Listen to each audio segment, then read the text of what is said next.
مفسر قرآن، مفکر اسلام، علامہ سید پیر ریاض حسین شاہ صاحب۔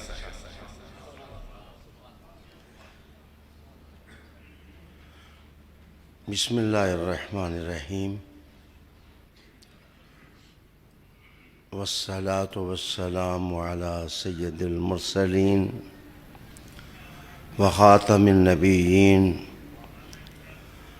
وعلی آلہ الطاہرین الطیبین واصحابہ اجمعین۔ اللہ الذی جعل لکم الارض قرارا والسماء بناء وصورکم فاحسن صورکم ورزقکم من الطیبات ذالکم اللہ ربکم فتبارک اللہ رب العالمین۔ هو الحی لا الہ الا هو فادعوه مخلصین له الدین الحمد للہ رب العالمین۔ صدق اللہ مولانا العظیم۔ عزت کے لائق ناظرین، سامعین، ارباب المدانش، ارباب محبت و وفا، آج ہماری اس بزم کا عنوان ہے عصر حاضر اور خانقاہوں کی فعالیت۔ اس عنوان پر مدد حاصل کرنے کے لیے میں نے عزت پائی ہے سورہ مومن سے 2 آیتیں تلاوت کرنے کی۔ قرآن حکیم کی انہی آیات سے اپنے عنوان پر اللہ سے مدد چاہوں گا۔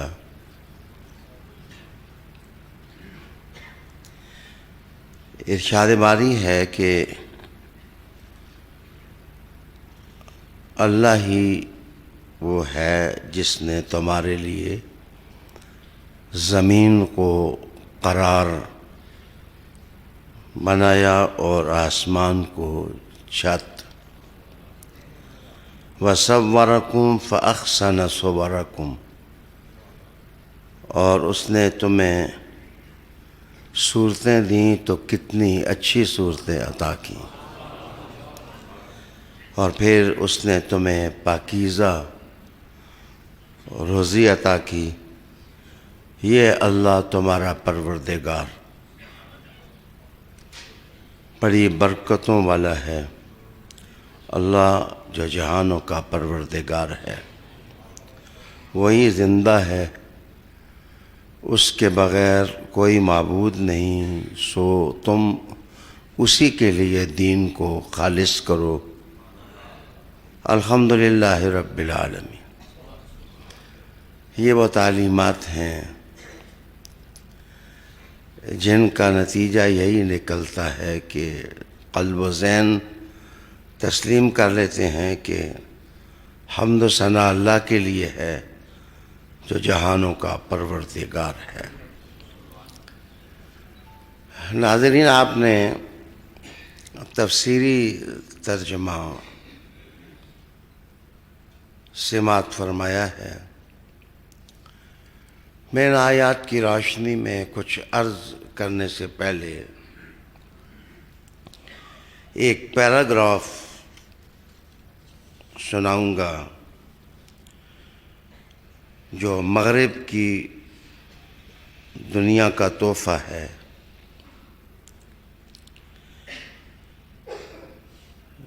لکھتے ہیں کہ in modern present times we need a great deal of spiritual thoughts and institutions to overcome social disorder, hatred, prejudice and intolerance.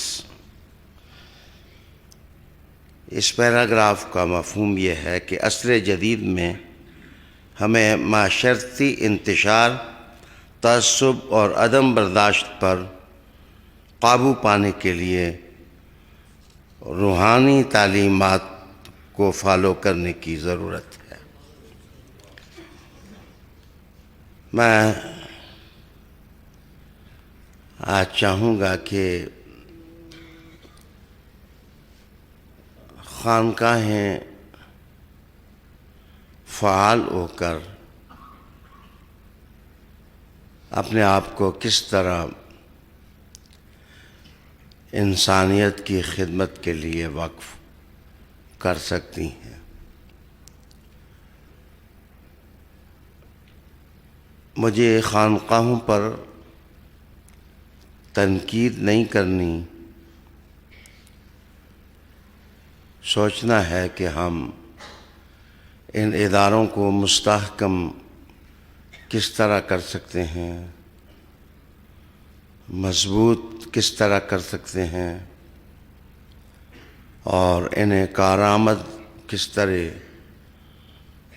بنا سکتے ہیں،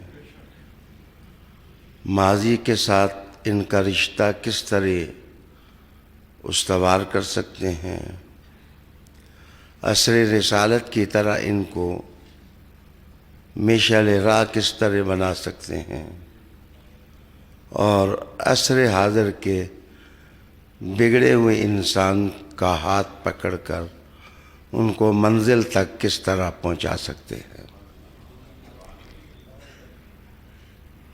جو آیہ کریمہ پڑھی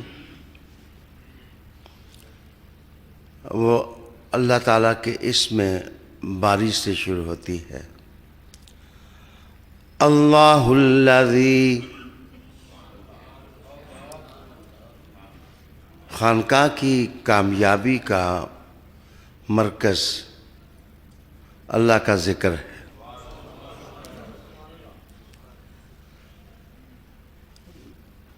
خانقاہوں کے اندر اگر اللہ کا ذکر مقصود و مطلوب بنا دیا جائے تو معاشرے کے اندر اطمینان اور سکون کی لہر دوڑائی جا سکتی ہے۔ اللہ کا ذکر ہی وہ مقصود و مطلوب ہے جس کے بارے میں قرآن حکیم نے قطعی اور الٹیمیٹ بات کی ہے، الا بذکر اللہ تطمئن القلوب۔ خبردار، اللہ کے ذکر ہی سے، اللہ کی یاد ہی سے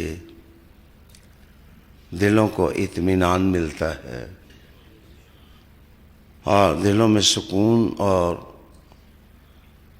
قرار آ جاتا ہے۔ خانقاہیں ان کا نام کوئی بھی ہو،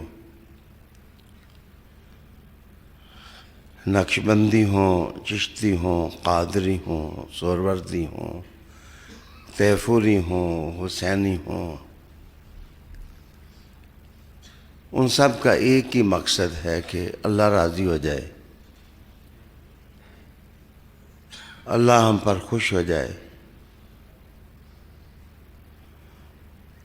اور وہ خانقاہوں میں آنے والے لوگوں کو ہمیشہ ذکر کی طرف رغبت دلاتی ہیں،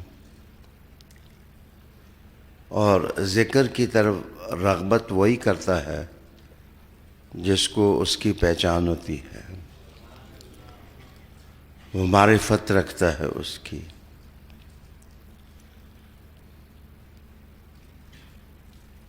اگر کوئی خانقاہ محسوس کرتی ہے کہ وہ اس اہم تر مقصد سے بعید ہے تو ان کو کوشش کرنی چاہیے کہ وہ اپنے وابستگان کے اندر اللہ کی محبت پیدا کریں۔ والذین آمنوا اشد حبا للہ کا مظہر بن جائے ان کا ہر وابستہ مرید اور فالور۔ یہ آیہ کریمہ اسی پر زور دیتی ہے۔ ایک تو بذات خود یہ ذکر ہے اللہ کا، دوسرا اس میں اللہ کی معرفت کا درس بھی ہے، اللہ کی پہچان کا، اور تیسرا اس کے اندر دلائل بھی ہیں اور براہین بھی ہیں۔ سادی زندگی اور سادی سوچ رکھنے والا شخص بھی اللہ کے ذکر کی ضرورت محسوس کرنے لگ جاتا ہے۔ آیا کا انداز فلسفیانہ یبوست نہیں رکھتا، خشکی نہیں رکھتا، اور نہ ہی اس میں منطق کے قواعد اور ضوابط کا خیال رکھا گیا ہے۔ یہ قرآن مجید کا اسلوب ہے کہ کوئی بندہ اپنے چھت یا اپنے گھر کی منڈیر پر بیٹھے اور وہ اوپر دیکھے تو ستاروں پر جوں ہی نظر پڑتی ہے ستاروں کا خالق دل میں آ جاتا ہے، اور جس وقت نگاہ زمین کے نظاروں پر پڑتی ہے تو زمین کے نظارے کائنات کے خالق کے ساتھ محبت کی دعوت دیتے ہیں۔ خانقاہ اگر فطرت سے قریب ہو تو وہ خانقاہ ہوتی ہے، اور اگر فطرت کے مقاصد سے ہٹ جائے تو خانگاہ ہوتی ہے۔ خانقاہ میں اور خانگاہ میں زمین اور آسمان کا فرق ہے۔ اللہ الذی جعل لکم الارض قرارا، اللہ وہ ہے جس نے تمہارے لیے زمین کو قرار بنایا ہے۔ اچھا، میں عرض کروں گا کہ زمین کو موضوع پہلے بنایا گیا ہے اور آسمان کو بعد میں۔ یہ فطرت کی پاکیزگی ہے کہ جو چیز قریب ہے اس کو پہلے نگاہوں کے سامنے لایا گیا، اور آسمان دور ہے تو اس پر بعد میں بحث کی گئی ہے۔ ایک کتاب ڈاکٹر احمد زکی نے لکھی، اس کتاب کا نام ہے معلی فی السماء، معلی فی السماء۔ ان کی ایک اور تصنیف بھی ہے جس کا نام ہے معلی فی الارض، کہ اللہ کی معیت میں آسمانوں کے اندر گھومتے ہوئے اور زمین کی پہنائیوں میں اللہ کے ساتھ ساتھ رہتے ہوئے۔ اس کے اندر دلچسپ باتیں لکھیں کہ اللہ تعالیٰ نے زمین کو قرار دیا ہے، کہا کہ یہ زمین تمہارے لیے قرار ہے، قرار ہے۔ میں تھوڑی دیر بعد میں کہوں گا کہ خانقاہ وہ ہوتی ہے جس میں قرار ہو۔ خانقاہ کے اندر اگر قرار نہ ہو تو وہ زمین کے مزاج سے دور ہوتی ہے، اور زمین کے مزاج سے خانقاہ وہی قریب ہوتی ہے جو ابو تراب سے قریب ہوتی ہے۔ اللہ الذی جعل لکم الارض قرارا. ڈاکٹر احمد زکی لکھتے ہیں اگر زمین اپنے محور پر گھومے نہ تو دن رات آگے پیچھے نہ ہوں. یہ جو آپ دیکھتے ہیں کہ دن تزک و احتشام کے ساتھ طلوع اجلال کر رہا ہے، یا آپ دیکھتے ہیں کہ شب تار جناب دن کا کلیجہ چیر کر اپنی جگہ بنا رہی ہے. کبھی اندھیروں کے قافلے چلتے ہیں اور کبھی روشنیوں کی کرنیں برستی ہیں. تو یہ جو آپ دیکھتے ہیں کہ کبھی چراغاں ہوتا ہے اور کبھی رات گہری چادر زمین پر تان دیتی ہے کہ اے حضرت انسان تو تھک گیا ہوگا، تھوڑا سا آرام بھی کر لے، تھوڑا سا تو سستا بھی لے. جناب کہتے ہیں کہ یہ راتیں راتیں نہ ہوتی اور دن دن نہ ہوتے. پھر وہ لکھتے ہیں کہ اگر یہ تیز گھومے، اگر اس کی رفتار تیز ہو جائے تو مکانات گر جائیں، آبادیوں کا قیام مشکل ہو جائے، انسان کا رہنا سہنا محال ہو جائے. پھر کہتے ہیں اگر اس کی رفتار سست ہو جائے، جتنی رفتار ہے اس سے سست پڑ جائے، تو جناب یا لوگ گرمی سے مر جائیں یا لوگ ٹھنڈک سے مر جائیں، زندگی گزارنا مشکل ہو جائے. اور اگر یہ گھومے نہ ساکت ہو تو سمندر اور دریا خشک ہو جائیں. یہ سمندروں میں جو مد و جزر پیدا ہوتا ہے یہ زمین کے رقص کا نتیجہ ہے.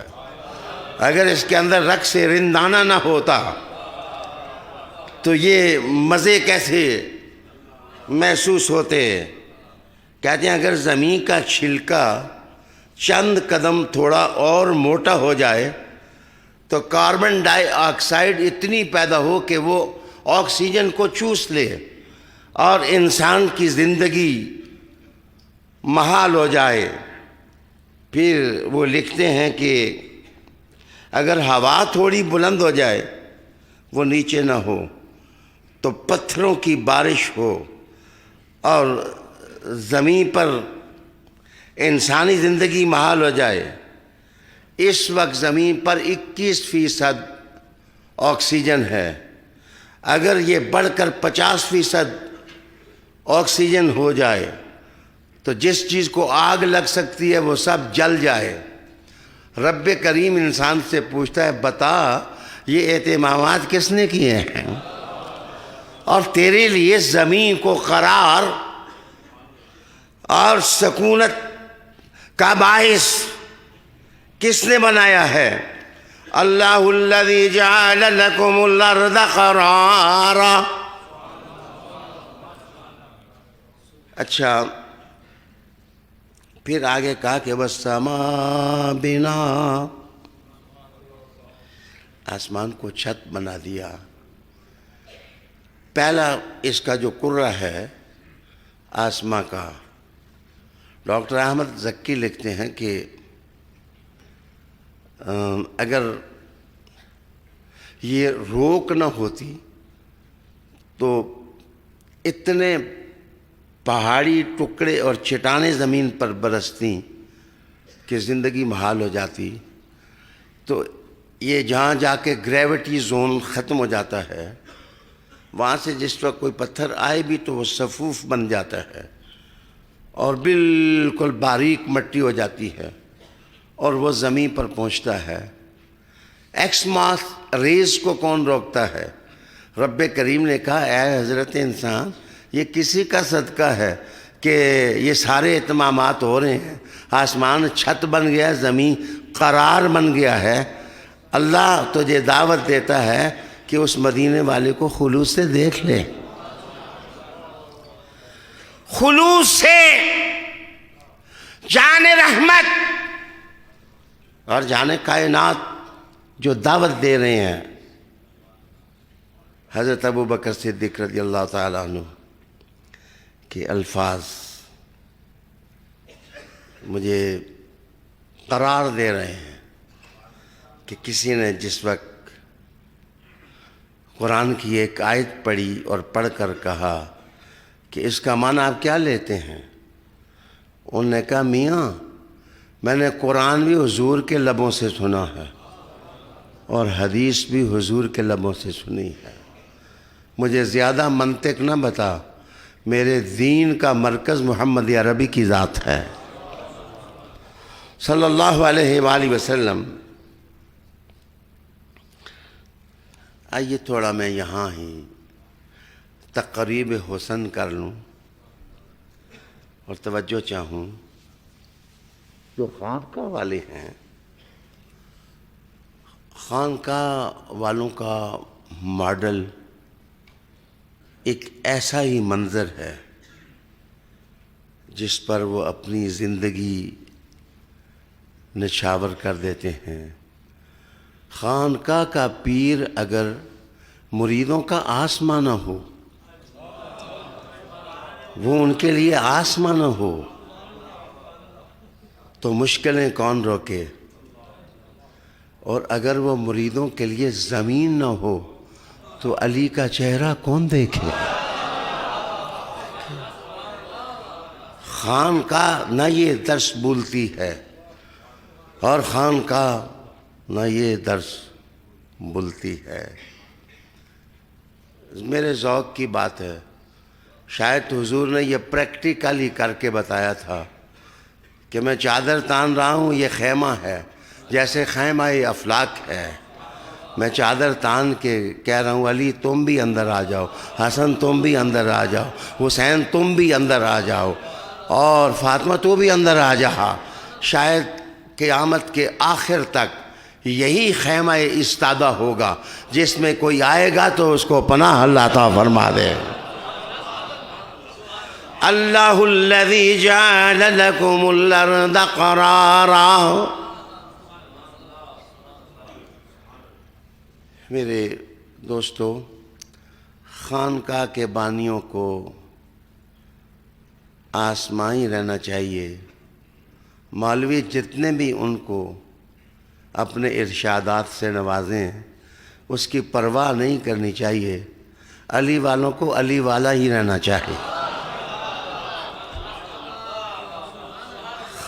جو خانقاہ ہے، خانقاہ نہ بپھرتی ہے، خانقاہ نہ بھڑکتی ہے، خانقاہ نہ شعلہ بار ہوتی ہے، خانقاہ جناب اپنے بزرگوں کی تعلیمات کو لے کے دھیمے انداز میں چلتی ہے۔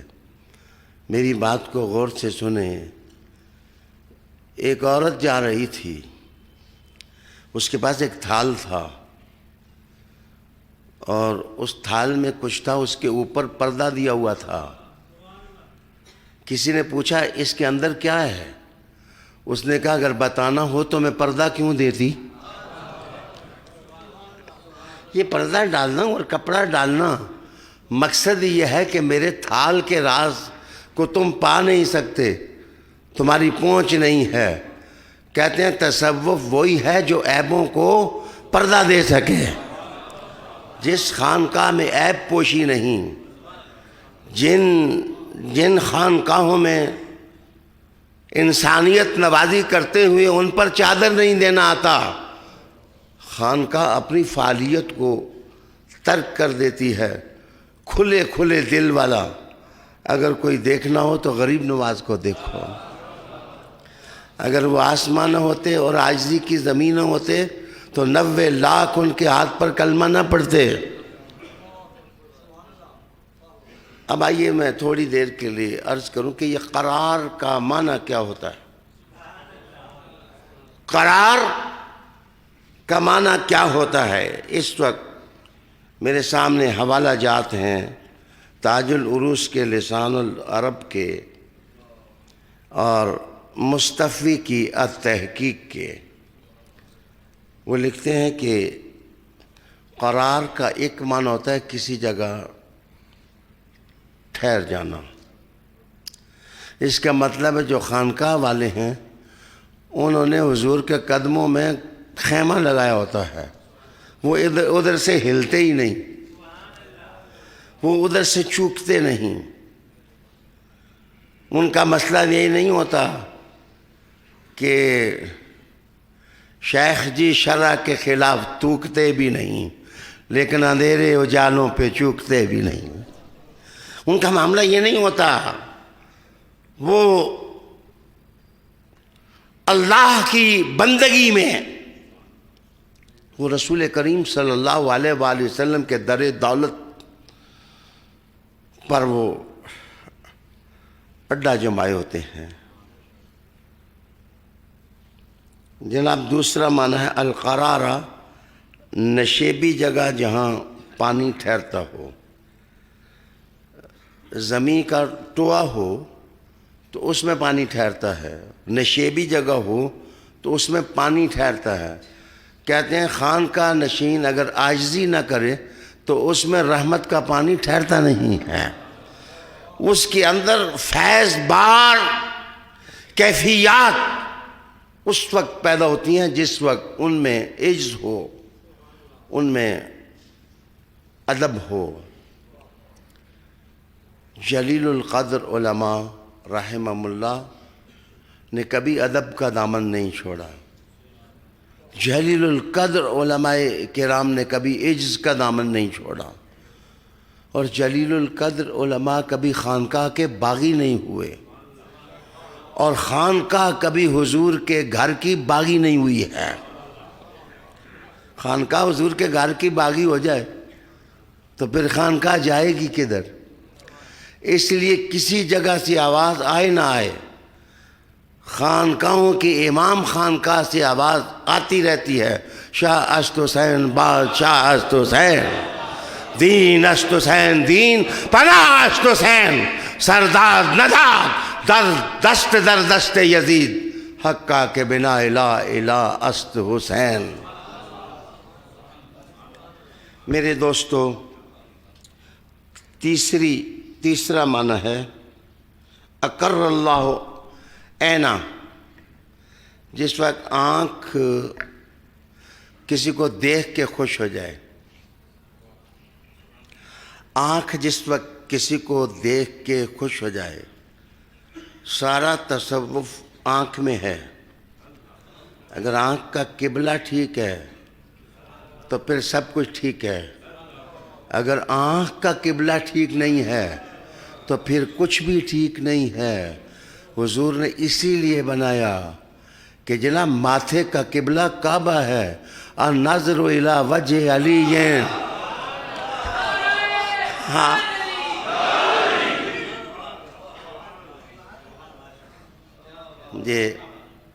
مجھے دوست کہتے ہیں کہ آپ حضرت علی کا ذکر زیادہ کرتے ہیں۔ میں نے کہا بھائی تصوف کا اصول ہے فنا فی شیخ، فنا فی الرسول اور فنا فی اللہ، یہ اصول ہیں۔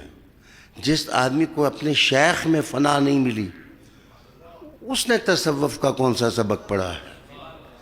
یہ کوئی نئے زمانے کا تصوف ہوگا کہ پیر ادھر جاتا ہے مرید ادھر جاتا ہے۔ جناب جناب جناب، تصوف اور ادائے ولایت ان کا پکا دستور ہے، وہ پیر ہی نہیں دیکھتے، زنجیر مصطفیٰ لاتے ہیں تو قیامت تک جتنے تصوف والے ہیں وہ ادھر ہل جاتے ہیں۔ تو میں نے کہا نظر جس کو دیکھ کے خوش ہو جائے یہ قرار ہے۔ رب کریم نے کہا کہ الذی جعل لکم الارض قرارا، زمین کو میں نے قرار بنایا ہے، آنکھوں کی خوشی بنایا ہے، آنکھوں کا سکون بنایا ہے۔ وہ بھی ٹھیک ہے جو مری سیر کے لیے جائیں، کبھی برف ان کو اپنے حصار میں لے لیتی ہے، کبھی ارتھ کویکس کی زمین پر جائیں تو زلزلے انسان کو اپنے حصار میں لے لیتے ہیں. کبھی جھکڑوں کی سرزمین میں جائیں تو مد و جزر پیدا ہو جاتا ہے. کبھی سمندروں میں کشتی اچکولے کھا جاتی ہے اور اس کو قرار نہیں ملتا. میرے دوستو، یہ ایک ایسی جگہ ہے جہاں بندہ پہنچ جائے تو پھر اس کی کشتی اچکولے نہیں کھاتی. حضور نے کہا کشتی بچانی ہے، منزل پر پہنچانی ہے تو سفینہ آل بیت کا ڈھونڈو. آل بیت اطہار کا، ان کا وجود تمہارے لیے سفینہ کی حیثیت رکھتا ہے. بچے اپنی کشتیوں میں خود پتھر نہ ڈالو، اپنی کشتیوں میں اور اپنے سفینوں میں بھاری بھرکم پتھر نہ ڈالو. جو حضور نے قرار دیا ہے اس کو قراری سمجھو. یہ فتویٰ، پہلا فتویٰ حضور کی ذات کے بعد ابو بکر صدیق کا ہے کہ یہ سارے کام نیک ہیں، اچھے ہیں. تلاوت کرنا، سخاوت کرنا، کرامت کرنا، پڑوسیوں کے حقوق ادا کرنا، ان میں درجے ہیں. لیکن تمہیں ان سے محبت ہے. میں تو ابو بکر ہوں، عاشق رسول ہوں. میرا دل تو یہی چاہتا ہے میں ہر وقت چہرہ رسول کو دیکھتا رہوں. اس لیے کہ ابو بکر سمجھتے تھے کہ آنکھوں کی خطا نفس کی خطا بنتی ہے، اور نفس کی خطا دل کی خطا بنتی ہے، اور دل کی خطا عقیدے کی خطا بنتی ہے. اس لیے نظر کو کبھی بگڑنے نہ دو، اس کو پھسلنے نہ دو. سکون. اللہ اکبر. اسی لیے ہمارے نقشبندیہ سلسلے کا قانون تربیت یہ ہے کہ جس وقت اپنے پیروں کی محفل میں بیٹھو تو اپنے پیر صاحب کی ان دو پیشانی کی اس جگہ پر تم نظر رکھو، اور نظر اس پر رکھو اور دل سے اللہ اللہ کرو. اللہ تمہیں غور مقصود عطا کر دے گا. میرے جیسا گناہگار عاجز مسکین پیر ہو تو جناب چھوٹی سی منزل اس کو بھی مل جاتی ہے.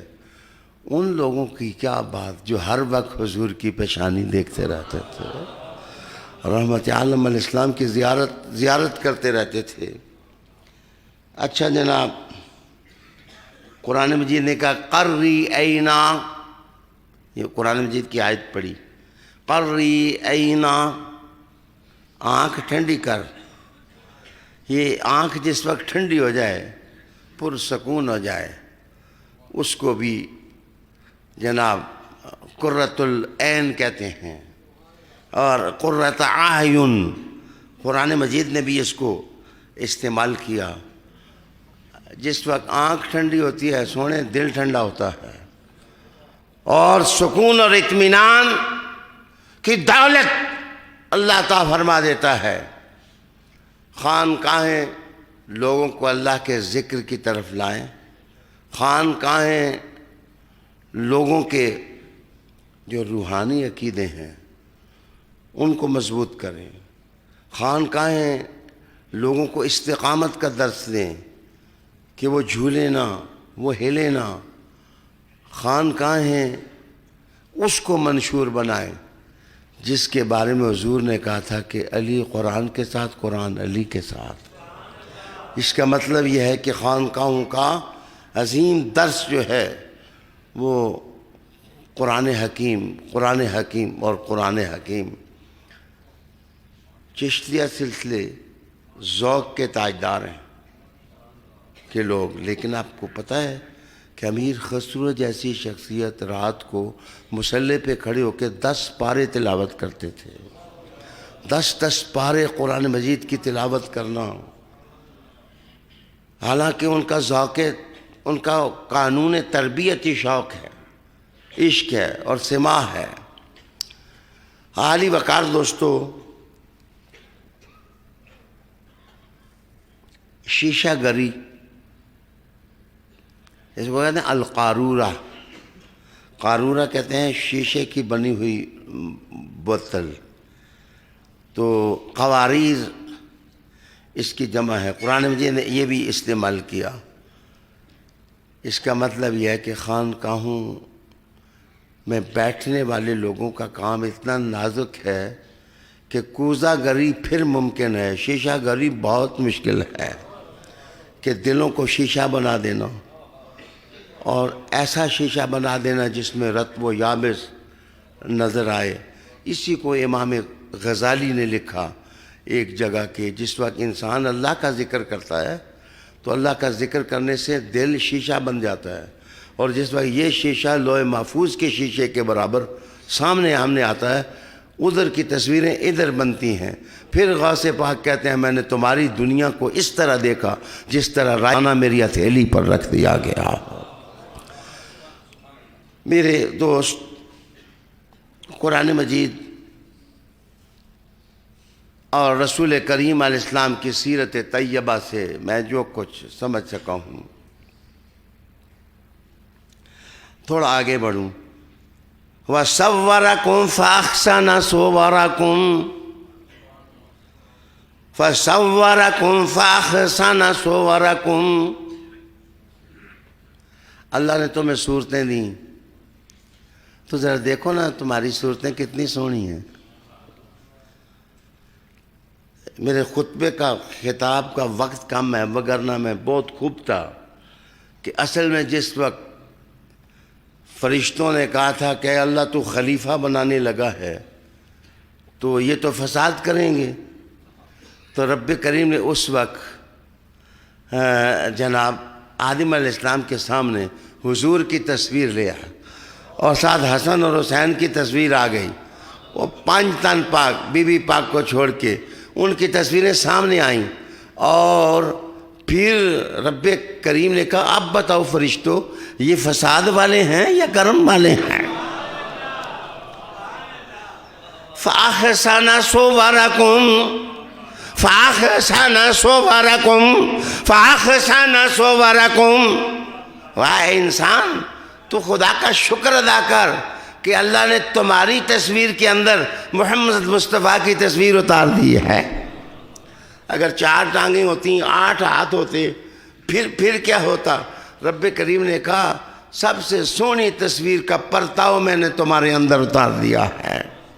فَأَحْسَنَ صُوَرَكُمْ. بندہ آنکھ دیکھے تو آنکھ ہی میں اتر جائے، روئے درخشاں دیکھے تو بندہ اس کے حسن میں اتر جائے، بندہ دیکھنے کا انداز دیکھے تو ماذا کی آنکھیں یاد آ جائیں، بندہ جبیں کا کشادہ ہونا دیکھے تو جناب اف کے شرق اور افر غرب نظر آنے لگ جائے، بندے کی آنکھوں سے آنسو برسیں تو جناب ہولے ہولے شبنم کا برسنا یاد آ جائے، تو جناب بندے کے چہرے کی لالی اور رنگوں کے تبدیل ہونے میں غضب جلال اور جمال کے وقت جس وقت بندہ اترے تو بندے کو دھنک کے رنگ یاد آ جائیں. رب کریم نے کہا یہ حسین چہرے حسین صورتیں کس نے دی ہیں؟ یاد رکھیے کہ خانقاہ کا فرض اولین ہے لوگوں کی پرسنالٹی میکنگ کریں. پرسنالٹی میکنگ، شخصیت سازی. اسلام کا یہ طرز امتیاز ہے، میرے لفظوں کو دل میں اتاریں کہ عیسیٰ علیہ السلام کو سلام. لیکن اگر آپ عیسائیوں سے پوچھ لیں کہ عیسیٰ علیہ السلام نے جو نگینے تیار کیے ذرا 10-12 کے نام لیں، تو دنیا میں عیسیٰ ہیں لیکن جن لوگوں کو تیار کیا ان میں سے ایک نام بھی سامنے نہیں آتا. موسیٰ علیہ السلام نے جو لوگ تیار کیے، مڑ کے ہارون، ہارون سے موسیٰ، موسیٰ سے ہارون، اور آگے آپ کو تربیت کے شاہکار نظر نہیں آئیں گے. 1,24,000 انبیاء کی تاریخ ہے، لیکن یہ زمین بھوکی ہے کہ دیکھیں تو صحیح کہ کس نے کون تیار کیا. یہ مصطفیٰ کی فصل لگائی ہوئی ہے، یہ دیکھو کون ہے، یہ ابو بکر ہے، یہ دیکھو کون ہے، یہ عمر ہے، یہ دیکھو کون ہے، عثمان ہے، یہ دیکھو علی ہے، پھر علی ہے، پھر علی ہے، پھر علی ہے، پھر علی ہے.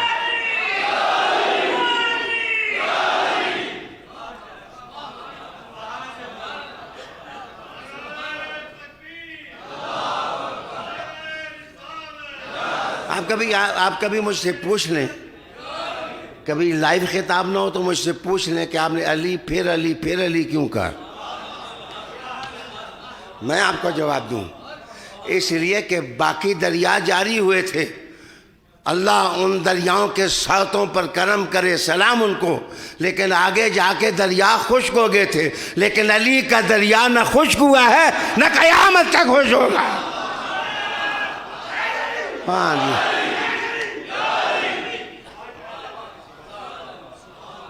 علی کا دریا خشک ہونے والا نہیں ہے، سوڑیاں یہ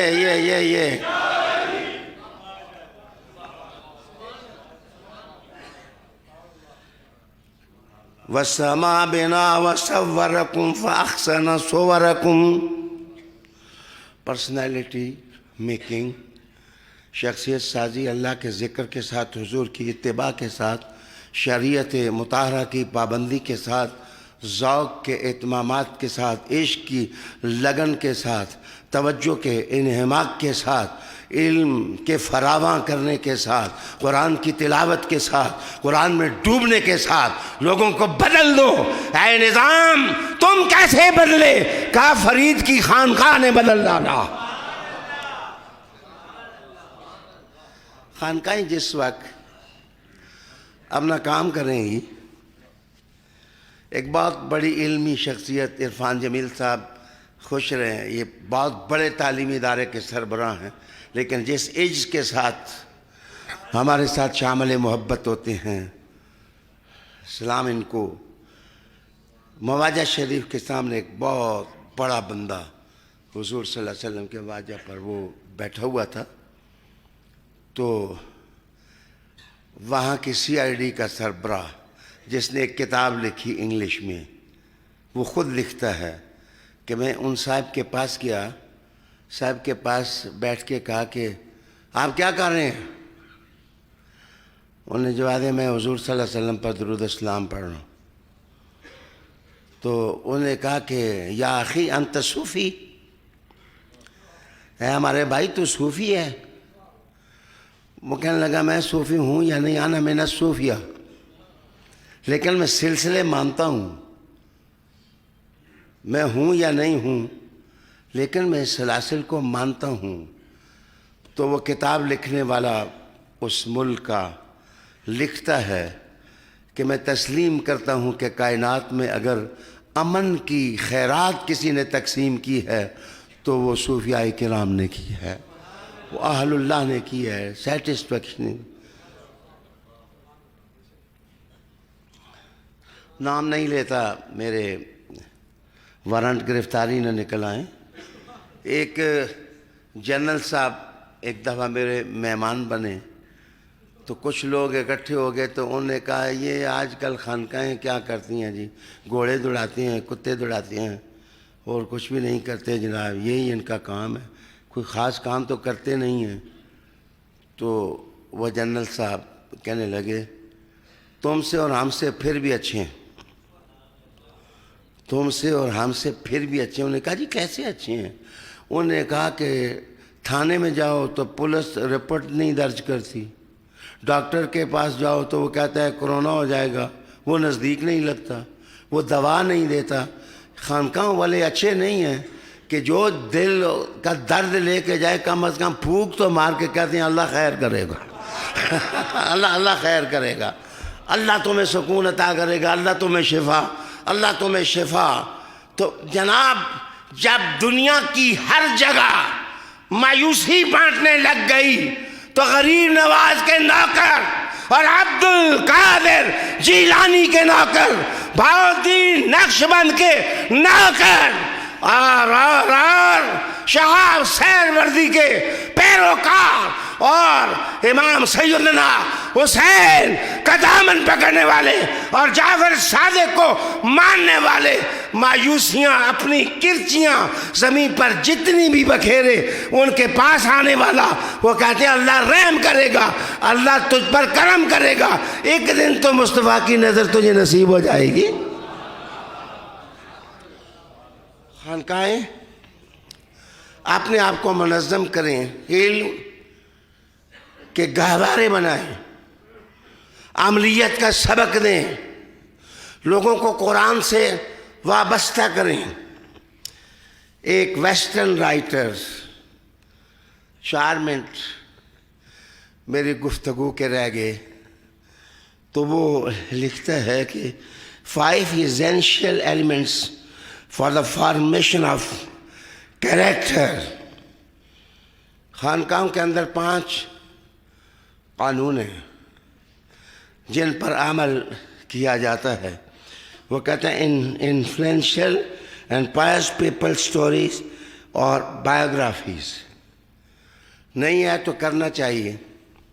کم از کم ہر خانقاہ جو اپنا بانی ہے اس کے حالات زندگی لوگوں کو بتاتے ہیں، ان کے کارنامے بتاتے ہیں، ان کا کردار پڑھاتے ہیں کہ غریب نواز ایسے تھے، شیخ عبد القادر جیلانی ایسے تھے، اور کہتے ہیں کہ نیک لوگوں کی کتابیں اور ان کی بایوگرافیز پڑھنے کے ساتھ اللہ تعالیٰ ایک دن کیریکٹر بھی پیدا کر دیتا ہے۔ اس لیے میری گزارش یہ ہے کہ طریقے کے ساتھ خانقاہیں اپنے بانیوں کے کردار کارنامے لوگوں کے سامنے لائیں تاکہ ان کے مریدوں میں بھی جذبہ پیدا ہو کہ ہم اسی قسم کے متقی لوگ بنیں، اچھے لوگ بنیں، پاکیزہ لوگ بنیں۔ پھر کہا کہ دوسری چیز ہے فیل پین فار ادرس، دوسری چیز ہے دوسروں کا درد محسوس کرنا۔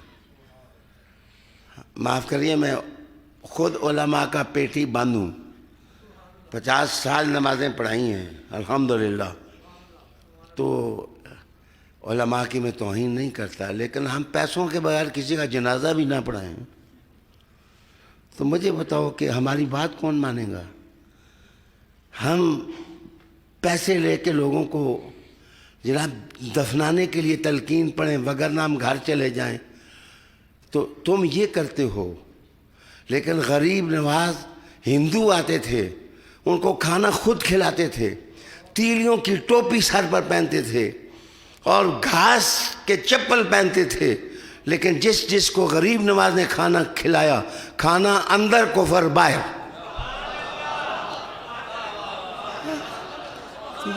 یہ جو خدمات ہیں، یہ جو خدمات ہیں کہ فیل پین فار ادرس، دوسروں کا دکھ درد محسوس کرو کہ کسی پر کیا گزرتی ہے۔ تیسری چیز ہے کنٹینیوڈ اسٹرگل، مسلسل جدوجہد۔ جناب صوفیاء کے ہاں شجرہ چلتا ہے، یہ پیر، ان کا مرید پیر، پھر پیر، پھر مرید پیر۔ ہم لوگ جب تک شجرہ نہ بتائیں بیعت ہی نہیں ہوتی، بیعت ہی نہیں کرتے، اجازت کے ساتھ بیعت۔ یہ جو خود ساختہ پیر ہیں نا، خود بخود بنے ہوئے، کام انہوں نے خراب کیا۔ جنہوں نے کوئی سائیں خصم ہے، جن کا کوئی پیچھے ہے، انہوں نے گڑبڑ نہیں کی ہے، گڑبڑ انہوں نے کی ہے جو خود ساختہ گھاس کو آگ لگا کر روشنی حاصل کرنے کی کوشش کرتے ہیں۔ روشنی چراغوں ہی سے ملتی ہے، روشنی ستاروں ہی سے ملتی ہے، روشنی سورج اور چاند اور مہتاب اور آفتاب ہی سے ملتی ہے۔ عالی وقار دوستو، سٹرگل کرنا اپنے خانقاہی آداب و مراسم کو غالب کرنے کے لیے گریٹ پرپز، ایک مقصد انسان کا متعین ہونا چاہیے۔ اور 5ویں چیز ہے گائیڈ۔ خانقاہ پیر کے بغیر نہیں چلتی، اور پیر جو ہے دیکھنے میں بھی پیر محسوس ہو اور اندر سے بھی پیر ہو۔